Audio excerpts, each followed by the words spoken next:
दिनै उदालगुरि जिल्ला बिपिएफ हान्जानि दैदेननायाव मोनसे गिदिर मास गेदारिं जादों। 20,000नि खमाव जाया पाब्लिक गेदारिंआ। बे पाब्लिक गेदारिंआव उदालगुरि जिल्लायाव जेसेबां जाथि जनगोष्ठी दं, आदिबासि होन, सान्थालि होन, बा नेपालि होन, बा गरखा होन, बा बेंगलि, बा गार', राभा, राजबंशी, मुस्लिम, नाथजुति, सूत्रधर, जेसेबां जाथि जनगोष्ठी दं बयबो दिनै बे मिटिङाव ओंखारफैदों, जोंखौ सहयोग खालामदों।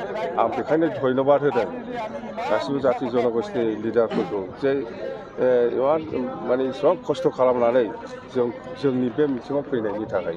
आरो जोंना उद्देश्यआ बेनो, फैगौ लकसभायाव जोंनि बिपिएफ हान्जाया दरं उदालगुरि लकसभायाव जायखिजाया देरहासार जानांगौ। आरो आं दिनै जिखिनि नुदों, जिखिनि मानसिफोरनि प्रेजेन्टखौ आं जिखिनि नुदों, माने दरं उदालगुरियाव बिपिएफ हान्जायानो 1 नाम्बार पजिसनाव दङ। जुद्धआ जागोन जोंना कंग्रेस, बिजेपि आरो बिपिएफनि गेजेराव। बे मोनथाम दोलोनि गेजेराव जुद्ध जागोन। खिन्थु जोंनि पजिसना दा बिपिएफना 1 नाम्बाराव दङ। जोङो 50निफ्राय 1 लाख डिफारेन्सआव जोङो देरहागोन। बिजाथि जोङो जेब्लानाखि इलेक्सन कमिसना इलेक्सन जासिगोन उमुक थारिखनिफ्राय होननानै डिक्लेयार होयो, बिनि साननै उनाव जोङो केन्डिडेटखौ डिक्लेयार होगोन। केन्डिडेटआ दाबो थिग जाथ'वाखै। सार बिपिएफआवहाय मिशन दङब्ला बिपिएफआव मा दङ? बिपिएफना जाहैबाय बिटिसि ओनसोलाव गोजोन, खौसेथि आरो उन्नयन लाखिनायानो जोंनि बेनो मिशन, बेनो बिजन। सार जों नुबाय थादों बे आइफुलि दैसाखौ दा बेखेवना होबाय। बे दालां आं बानायबोनायसो। बे आइफुलि दालां आं बानायबोनाय जाम्बालाय फिनिशिं जायाखैमोन, दा फिनिशिं खालामना होबाय। प्रमद बर'निखौ आं बुंबाय थादोंना। प्रमद बर'आ 4 बोसोराव मोननै गोदान खामानि मावदों, गोदानै।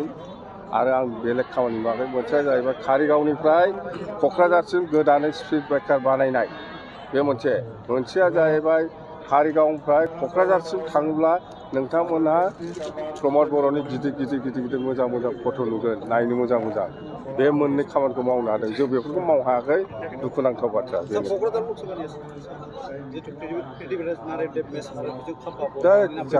साथाम क'क्राझाराव 1 नाम्बाराव प्रमिला रानी बायदेव, 2 नाम्बाराव खाम्फा बरगयारी, 3 नाम्बाराव कृतिबराज नारायण देबमोन। बे साथामनि गेजेराव सोरबा सासे मोनगोन। सार बिपिएफ दोलोआवहाय गोरों मानसिखौ मोननो थाखाय रोङै मानसिखौ लानो गोनां जादों।